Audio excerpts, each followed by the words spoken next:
Ya, hari ini kita mulai menanam seperti di daerah-daerah yang lain. Setelah panen tidak diberi jeda karena masih ada air banyak, segera ditanam. Dan yang saya senang di sini memakai pupuk organik yang dilakukan oleh Serikat Petani Indonesia. Sudah 3 tahun di sini. 3 tahun, berapa hektar total?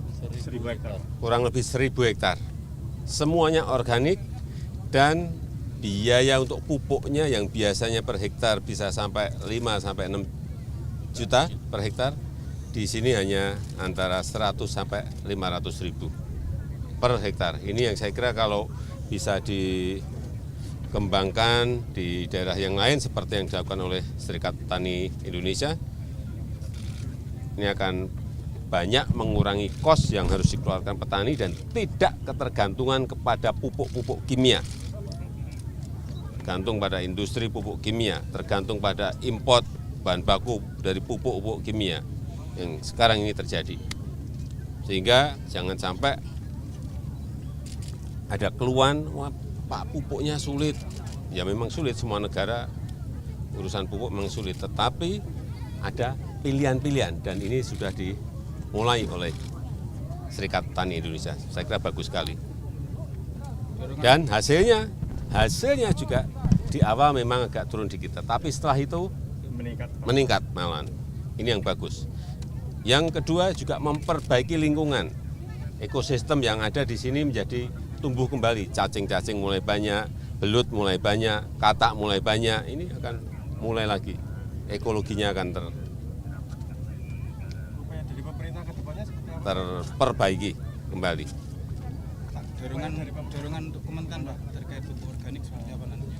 Ya ini tadi saya sudah merintahkan ke Mentan untuk dikembangkan di provinsi lain, bukan hanya di Jawa Timur, tapi di provinsi lain, di kabupaten yang lain.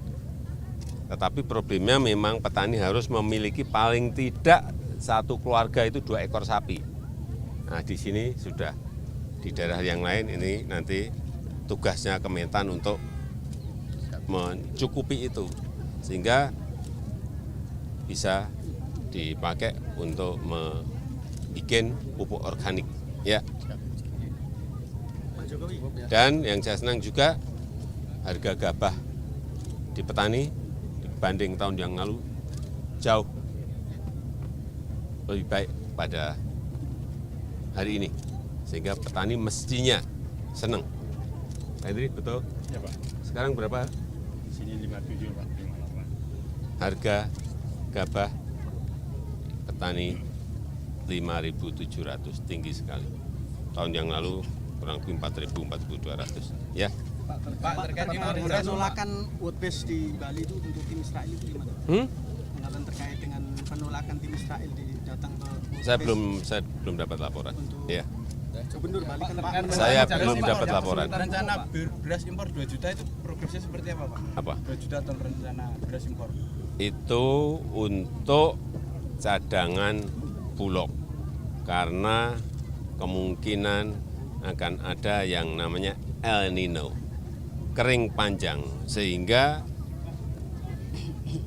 Bulog, Badan Pangan mempersiapkan diri dengan memperkuat cadangan berasnya. Jangan sampai nanti pas sudah musim kering panjang, kita bingung mau beli beras ke Thailand, ke Vietnam, ke India, ke Pakistan, barangnya nggak ada. Ini yang kita hindari, karena El Nino tidak hanya di Indonesia saja, di negara-negara itu juga terjadi. Sehingga itu mengantisipasi. Dan itu tidak mengganggu harga gabah petani. Tadi sudah disampaikan oleh Pak Hendri Saragih. Dan datangnya juga bertahap. Ya. LMDA yang kesulitan pupuk Pak terkait dengan LMDA yang petani jagung yang saat ini kesulitan pupuk. Tadi di depan kan sudah saya sampaikan bahwa pupuk itu kurang di semua negara. Semua negara itu berebutan bahan baku pupuk dari Rusia, dari Ukraina, dan dari negara lain, dan juga produksinya memang kita ini masih kurang. Sehingga di tingkat petani, baik petani beras atau hortikultura maupun yang lain, atau perkebunan, rebutan yang namanya barang, yang namanya pupuk. Ya, cukup.